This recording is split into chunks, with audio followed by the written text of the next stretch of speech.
चोखोबाची वेळातलो हनाम्याची रसातलो चोखोबाची वेळातलो पुरंदराचा परमात्मा पुरंदराचा परमात्मा वाली दामाजीचा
यांच्या वतीने दरवर्षी प्रमाणे याही वर्षी मोठ्या उत्साहाच्या वातावरणात श्री सत्यनारायणाच्या महापूजेचं आयोजन करून आपल्या कोकणातली जाण, आपल्या कोकणाचं खास आकर्षण आपल्या सामने वारीचा जगदीश आपला हा तिरुपती सामना आयोजित केलाय. मी स्वतः उमेश वंजारे गावठी प्रसादी भजन मंडळ आणि माझ्या जोडीला आज जे लावले त्या देवगणमधील दोन रत्न खऱ्या अर्थाने या सिंधुदुर्गाची शान म्हणायला सुद्धा हरकत नाही. सन्माननीय संदीपजी लंके बुवा आणि दुसरे प्रतिस्पर्धी बुवा आहेत सन्माननीय संतोष जोईल बुवा. आम्हा तिन्ही बुवाला इथे आमंत्रित करून जमलेल्या तमाम भव्य रसिकांची अनमोल अशी सेवा करण्याची सुसंधी आम्हाला उपलब्ध करून दिल्याबद्दल या मंडळाचे सर्व पदाधिकारी यामध्ये सन्माननीय माननीय श्री सत्यवान सावंत सन्माननीय अध्यक्ष आहेत या मंडळाचे, सन्माननीय सचिव आहेत मान्य श्री अनिल कदम, खजिनदार आहेत मान्य श्री गणेश भांडे, उपखजिनदार आहेत मान्य श्री संतोष कदम, सर्व पदाधिकारी मुंबई मंडळ गाव मंडळ या सर्वांचे नागला आभार मानतोय. येथील शेजारी माझे रहिवासी येथील सर्व रहिवाशांचे मित्र मंडळींचे नागला आभार मानतोय. याबरोबर आजच्या या कार्यक्रमासाठी त्यांनी मला फोनवरून संपर्क केला ते सन्माननीय राजू शेट्टी बुवा यांना लागला आभार मानतो. त्यांना सुद्धा उत्तम आरोग्य उदंड आयुष्य लाभले अशी सत्यनारायणाची प्रार्थना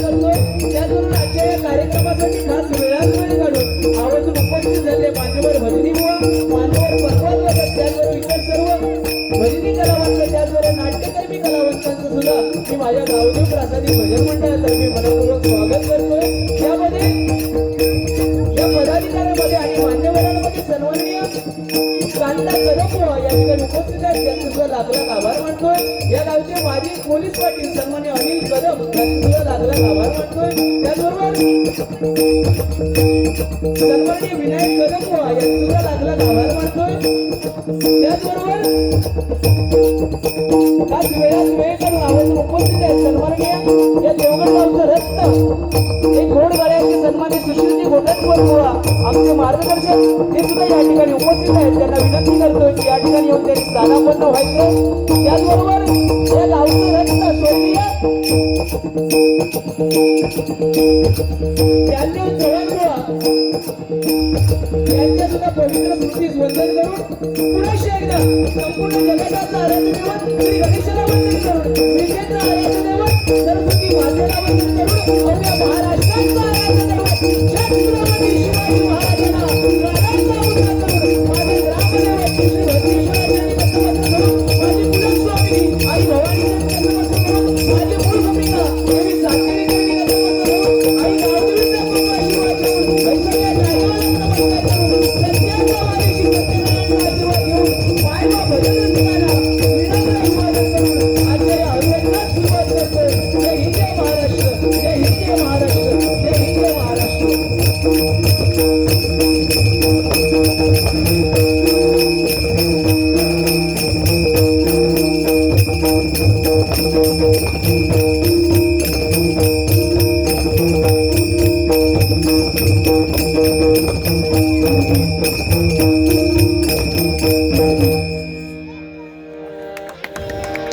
धन्यवाद मंडळी, धन्यवाद. कारण नवविद्या भक्तीमध्ये जे काही भक्तीचे प्रकार सांगितलेले आहेत त्यामध्ये श्रवण भक्तीला अनन्यसाधारण महत्व दिलेलं आहे. जी काही 4 युगावून गेली, सतयुग गेलं, द्वापर युग गेलं, सतयुग गेलं, त्रेतायुग गेलं, द्वापर युग गेलं आणि त्यानंतर हे कलियुग आलेल्या मंडळी. प्रत्येक युगामध्ये परमेश्वराला प्रसन्न करून घ्यायचा एक एक मार्ग होता. सत्ययुगामध्ये काय होतं तर ध्यानात बसलो काय देव पावलं. त्रेतायुगामध्ये यज्ञ, द्वापर युगामध्ये पूजा आणि ह्या कलियुगामध्ये काय असेल तर ते नाम आहे मंडळी, नाम. मग ते नामस्मरण तुम्ही कीर्तनाच्या माध्यमातून घ्या, कीर्तनाच्या माध्यमातून घ्या, प्रवचनाच्या माध्यमातून घ्या, सत्संगाच्या माध्यमातून घ्या किंवा भजनाच्या माध्यमातून घ्या. नामस्मरण होणं गरजेचं आहे ह्या कलियुगामध्ये आणि या नामस्मरणाला पसंती आज या श्री सिद्धिविनायक सेवा मंडळाने दिलेली. एकदा जोरदार त्यांच्यासाठी टाळ्या होते. आपला आभार मानतो, धन्यवाद.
गुरु म्हणजे भक्ती,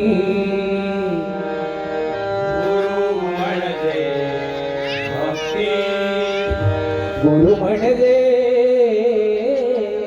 शक्ती, गुरु म्हणजे शक्ती, गुरूंचा करा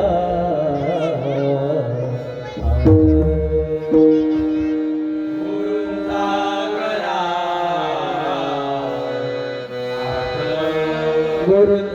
करा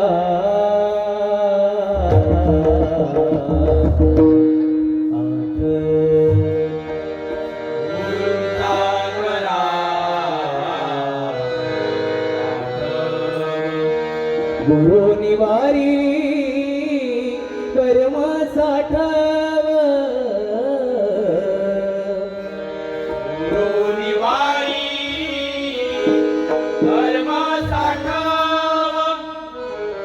गुरु निवारी गुरु निवारी गुरु निवारी कर्म साठाव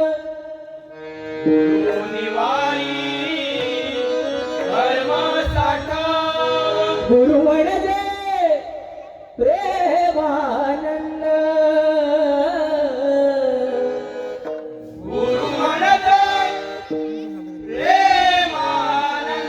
गुरु तोची सच्चिदानंद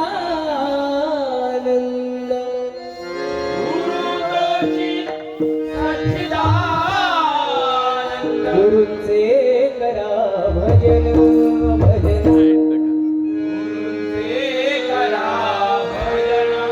गुरु करी दुःख निवारण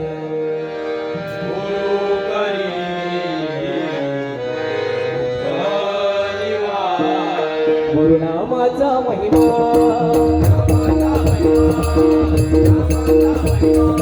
गुरुनामाचा महिमा महिमा गुरुवे मोक्षदाता गुरुज्ञानाची सुरवात गुरु अज्ञानाचा अंत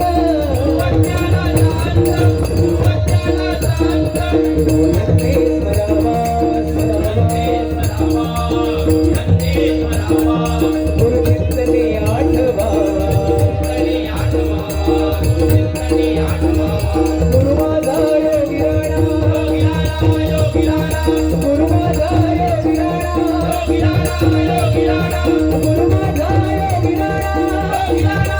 गुरु माझा योगी राणा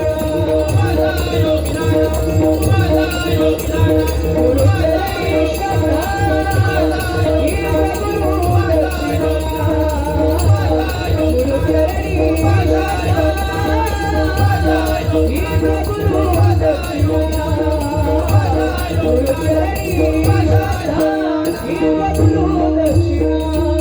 गुरु चरणी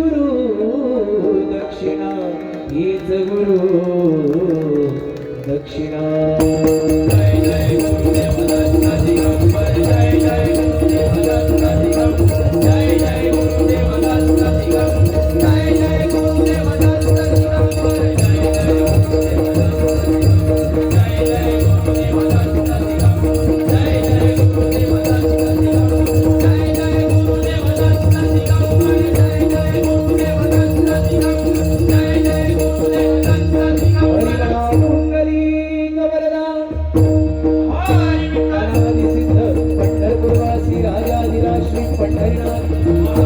श्री संत शिरोमणी ज्ञानराज ज्ञानेश्वर वक्रतुंड विघ्नहर्ता गणपती गजानन अवधूत चिंतन श्री गुरुदेव दत्त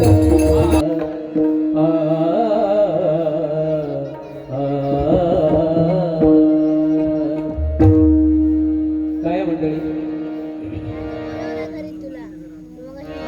कुठल्याही कार्यक्रमाचं आयोजन म्हटल्यानंतर त्यासाठी नियोजन महत्वाचं असतं. ते नियोजन जर सुनियोजन असेल, उत्तम नियोजन असेल तरच तो खऱ्या अर्थाने कार्यक्रम यशस्वी होतो मंडळी. कारण एखाद्या गावाचा विकास करायला घ्या किंवा एखाद्या वाणीचा विकास करायला घ्या, त्यासाठी तिघ जण महत्वाचे आहेत. एक म्हणजे पैसा. ज्यांच्याकडे पैसा आहे त्याने मंडळासाठी पैसा द्या. या ठिकाणी सन्माननीय अनिल तेली यांच्याकडून आशीर्वाद रुपये 100 रुपयाचं पारितोषिक आलंय. मंडळाच्या वतीने स्वीकारतोय. लाख लाख आभार मानतोय. धन्यवाद. ज्यांच्याकडे पैसा आहे त्याने पैसा द्या. ज्यांच्याकडे कष्ट आहेत, कष्ट करण्याची ताकद आहे, त्यांनी मंडळामध्ये येऊन कष्ट करा. ज्यांच्याकडे वेळ आहे त्याने मंडळामध्ये येऊन वेळ द्या. पण ह्या तिघापैकी ज्याच्याकडे कायच नाही त्यांना निदान गप्प तरी बसा. कारण पहिल्या तिघांची कधीच अडचण नसता, पण ज्याच्याकडे कायच नाही त्याचीच वळवळ जास्त असताना हीच वळवळ तुमच्या मंडळाच्या विकासाची चळवळ कोणीच काढता म्हणून अशांपासून लांब राहावं काय म्हणतो. कारण रावण म्हणजे साधारण नव्हता. 14 चौकड्यांचं राज्य रावणाने केलं. 14 चौकड्या म्हणजे किती? 4 युग म्हणजे 1 चौकडी. अशा 14 चौकड्यांचं राज्य रावणाने केलं. पण रावण सुद्धा ज्या वेळेला मृत्यूशी झुंज देत होता त्यावेळेला तो प्रभू रामचंद्राने एक चांगली गोष्ट सांगून गेला. काय? अरे मी तुझ्यापेक्षा सगळ्याच बाबतीमध्ये मोठा होतो, वयाने, ताकदीने, बुद्धीने. एवढंच नव्हे तर माझं कुटुंब सुद्धा तुझ्यापेक्षा मोठं होतं. तरी सुद्धा या युद्धामध्ये मी हरलो आणि तू जिंकलास. का? कारण माझा भाऊ माझ्या विरोधात होता आणि तुझा भाऊ तुझ्या बरोबर होता. म्हणजे ही एकीची ताकद आहे आणि ही एकी या मंडळाची अशीच अबाधित राहू दे अशी सत्यनारायण चरणी प्रार्थना करतोय. लाख लाख आभार मानतोय. धन्यवाद. काय आहे, तुमच्या चेहऱ्यावरचं हास्य आणि टाळ्या ह्या खऱ्या अर्थाने महत्वाच्या आहेत मंडळी. एक वेळेस पैसे नाही दिला तरी हरकत नाही, पण तुमच्या चेहऱ्यावरचं हास्य आणि तुमच्या टाळ्या ह्या खऱ्या अर्थाने एखाद्या कलाकाराला प्रेरित करून जात असतात, प्रोत्साहन देत असतात. म्हणून एकदा जोरदार टाळ्या या श्री सिद्धिविनायक सेवा मंडळासाठी वाजवा. लागला आभार मानतोय. या ठिकाणी आमच्या 3 बुवांची तुम्ही निवड केलात. खरं म्हणजे दोन्ही तुमच्या ह्या देवगडातली रत्न आहेत. मी खास या ठिकाणी सन्माननीय बाबू भांडे साहेब यांच्याकडून हे आशीर्वाद रूपी 500 रुपयाचं पारितोषिक आलंय. मंडळाच्या वतीने स्वीकारतो. त्यांच्या मनामध्ये जी काही इच्छा आहे ती सत्यनाने लवकरात लवकर पूर्ण करू दे अशी त्यांच्यासाठी प्रार्थना करतोय. दोन्ही देवगडातली रत्न आहेत. मगाशी ज्यांनी सूत्रसंचालन केलं, ह्या कार्यक्रमाचं निवेदन केलं, त्यांनी सुरुवातीला सांगितलं माझ्या शेजारी जे 2 नंबरला आहेत ते ह्या देवगडातले चॉकलेट बॉय. कपड्यावरतून म्हटल्याने नाही हरकत नाही, पण ते दिसत गोंडसत तसे. आणि त्या 3 नंबरला जे आहेत ते कॉमेडी किंग. हो बरोबर. आता थोड्या टायमाने माटवा विटवर चढतो तो बुवा म्हणून सांगतच नाही. सुरुवात एक कॉमेडी किंग. हरकत नाही, पण दोन्ही बुवा या तुमच्या देवगड तालुक्यातील सिंधुदुर्गातली रत्न आहेत. एकदा जोरदार टाळ्या त्यांच्यासाठी झाल्या पाहिजेत. खरोखरच लाख लाख आभार मानतोय. या दोघांबरोबर आम्हाला सुद्धा या ठिकाणी तुम्हाला भजन करण्याची, भजन ऐकवण्याची जी सुसंधी तुम्ही आम्हाला दिलात त्याबद्दल लाख लाख आभार मानतोय. या ठिकाणी सुरुवातीच्या भजनाला सुरुवात करतो. धन्यवाद.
Thank you.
उत्तम आरोग्य आणि उदंड आयुष्य लाभू दे अशी सत्याची प्रार्थना करतोय. लाख लाख आभार मानतो. धन्यवाद.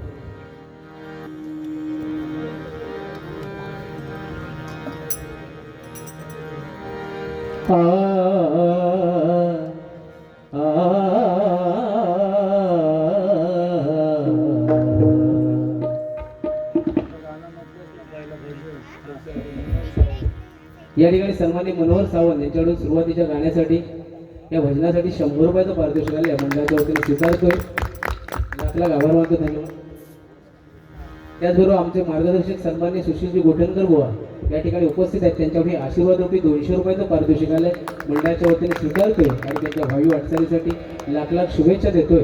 धन्यवाद. काय मंडळी, पूर्वी असं असायचं की मागच्या जन्मी करा आणि पुढच्या जन्मी भरा, पण या कलियुगामध्ये तसं नाही. ह्या जन्मी करा आणि ह्या जन्मी भरा.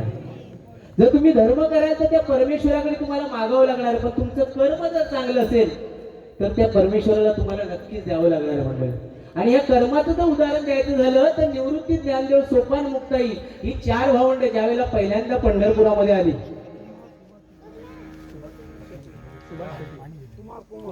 या ठिकाणी सन्मान्य कुमार सुभाष शेट्टी यांच्याकडून आशीर्वाद रूपी 200 रुपयाचं पारितोषिक आलंय. मंडळाच्या वतीने स्वीकारतो. लाख लाख आभार मानतो. त्यांना उत्तम आरोग्य आणि उदंड आयुष्य लाभू दे अशी परमेश्वराच्या ते प्रार्थना करतोय. काय मंडळी, निवृत्ती, ज्ञानदेव, सोपान, मुक्ता ही 4 भावंड ज्यावेळेला पहिल्यांदा पंढरपुरामध्ये आली त्यावेळेला विठोबाचं रूप पाहिल्यानंतर त्यांना फार आनंद झाला. आणि त्या विठ्ठलाच्या रूपाचं वर्णन करत असताना शेजारी उभ्या असलेल्या मुक्ताईला ज्ञानोबा माऊली म्हणतायत, अगं मुक्ते, रूप पाहता लोचणी सुख झाले हो साजणी. मग ती मुक्ताई म्हणते, अरे दादा, त्या विठ्ठलाचं रूप पाहिल्यानंतर तुम्ही आनंदी झालात, मग असं इतर लोकांना का वाटत नाही? तुम्ही म्हणताय तो हा विठ्ठल बरवा, तो हा माधव बरवा, मग असं इतर लोकांना का वाटत नाही? त्यावेळेला ज्ञानोबा माऊलीने किती छान आणि उत्तम उदाहरण देऊन पटवून दिलं बघा. ज्ञानोबा माऊलीने काय सांगितलं, अगं मुक्ते, बहुत सुकृतांची जोडी म्हणून विठ्ठली आवडी. तुमची जर पूर्वजन्मीची पुण्याई असेल तरच तुमच्या मुखातून ईश्वराचं नामस्मरण होणार आहे आणि त्याची आवड उत्पन्न तुम्हाला मंडळी होणार आहे. म्हणून या कलियुगामध्ये त्या परमेश्वराची आवड उत्पन्न व्हायची असेल तर या कलियुगामध्ये 3 मार्ग ज्ञानोबा माऊलीने सांगितले. एक म्हणजे नीती धर्माचं आचरण, नित्य नेमाने ईश्वराची उपासना आणि शुद्ध मनाने जर का तुम्ही जीवनाची वाटचाल कराल ना तर याही जन्मी या कलियुगामध्ये तुम्हाला त्या ईश्वराची आवड उत्पन्न झाल्याशिवाय राहणार नाही. म्हणून सर्व सुखाचे आगर तो विठ्ठलच आहे, पण तो केवळ मूर्तीत नसून संपूर्ण चराचरात भरलेला मंडळी, संपूर्ण चराचरात. म्हणून माणसातला सुद्धा देव ओळखता आला पाहिजे. या ठिकाणी गणराया लवकर येईल, एक झलक घ्या, सादर करा दिव्यांशी उमेश तामणकर यांच्याकडून. जवळजवळ 3 वर्ष झाली हा युट्यूबला अभंग आमचा गाजला होता. गणराया लवकर येईल या अभंगासाठी 100 रुपयाचं पारितोषिक आलंय. मंडळाच्या वतीने स्वीकारतोय. त्यांच्या मनामध्ये जी काही इच्छा आहे ती सत्याने लवकरात लवकर पूर्ण करावी अशी त्यांच्या चरणी प्रार्थना करतोय. काय मंडळी, म्हणून माणसातला ते ओळखता आला पाहिजे. आज बघा ना, आज 3ऱ्या महायुद्धाच्या वाटेवरती जग येऊन ठेपलेलं आहे. पण एक उत्तम उदाहरण द्यायचं झालं तर व्हिएतनाम, एक लहान राष्ट्र, पण त्याने अमेरिकेवरती विजय मिळवला. जवळजवळ 20 वर्ष युद्ध चालू होतं आणि त्या युद्धामध्ये अमेरिका पुरता पराभूत झाला. पत्रकार परिषद भरली आणि त्या पत्रकार परिषदेमध्ये व्हिएतनामच्या राष्ट्राध्यक्षांना प्रश्न विचारण्यात आला, अरे अमेरिका एक बलाढ्य राष्ट्र आहे, मग तुम्ही त्यांना कसं नमवलात, कसं हरवलात? व्हिएतनामचे राष्ट्राध्यक्ष म्हणाले, बरोबर आहे तुमचं, अमेरिका बलाढ्य राष्ट्र आहे, पण त्यांना नमवण्यासाठी, त्यांना हरवण्यासाठी मी एका महान राजाचं चरित्र वाचलं आणि त्या चरित्राच्या प्रेरणेतून त्यामध्ये जी युद्धनीती वापरली आहे तीच युद्धनीती मी या युद्धात वापरली आणि विजय सहज संपादन करू शकलो. न राहून त्या पत्रकारांनी पुढे जाऊन प्रश्न विचारला, तुम्ही ज्यांचं एवढं मोठेपण सांगताय ना, तो महान असा राजा कोण आहे? हो, तुम्हाला आपल्या देशातलं, आपल्या राज्यातलं सांगत नाही, परराष्ट्रातलं सांगतोय. व्हिएतनामचे राष्ट्राध्यक्ष जागेवर उभे राहिले, छातीवरती हात ठेवला आणि तुमची आणि आमची छाती अभिमानाने फुगेल असं वाक्य ते पुढे म्हणाले. तो महान असा राजा म्हणजे छत्रपती शिवाजी महाराज. ही मंडळी आपल्या माणसाची ताकद आहे.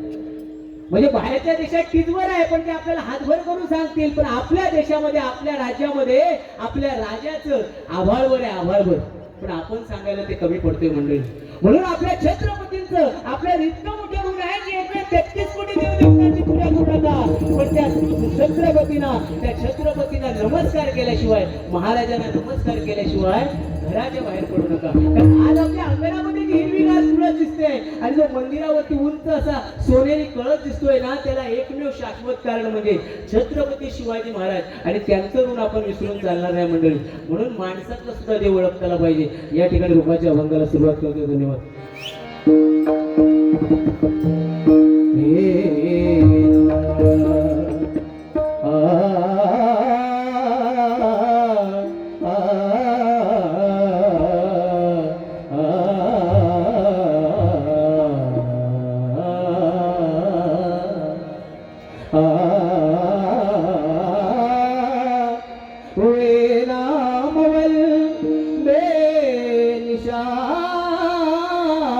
कैसे कैसे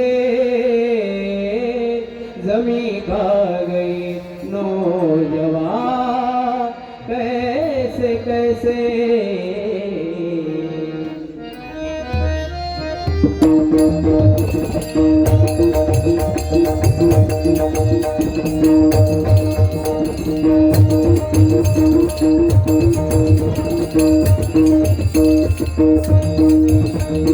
आज जवानी मेरी पुरानी वाल कल पछताएगा, आज जवानी मेरी पुरानी वाल कल पछताएगा. चढ़ता सूरज धीरे धीरे ढलता है ढल जाएगा, चढ़ता सूरज धीरे धीरे ढलता है ढल जाएगा, चढ़ता सूरज धीरे धीरे ढलता है ढल ढल जाएगा. जाएगा, ढल जाएगा, ढल जाएगा, ढल जाएगा.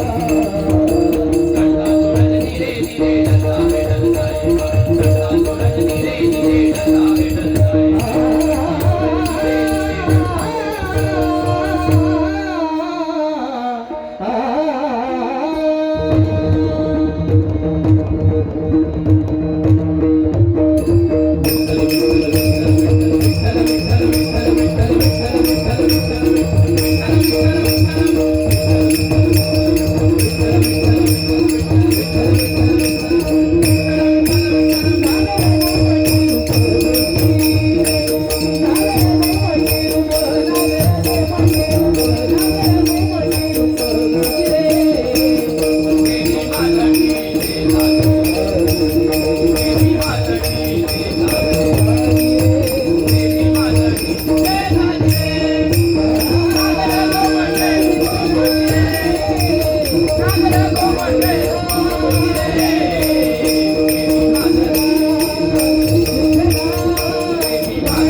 देवी माझ्यासाठी देवी माझ्यासाठी काळजी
Thank you.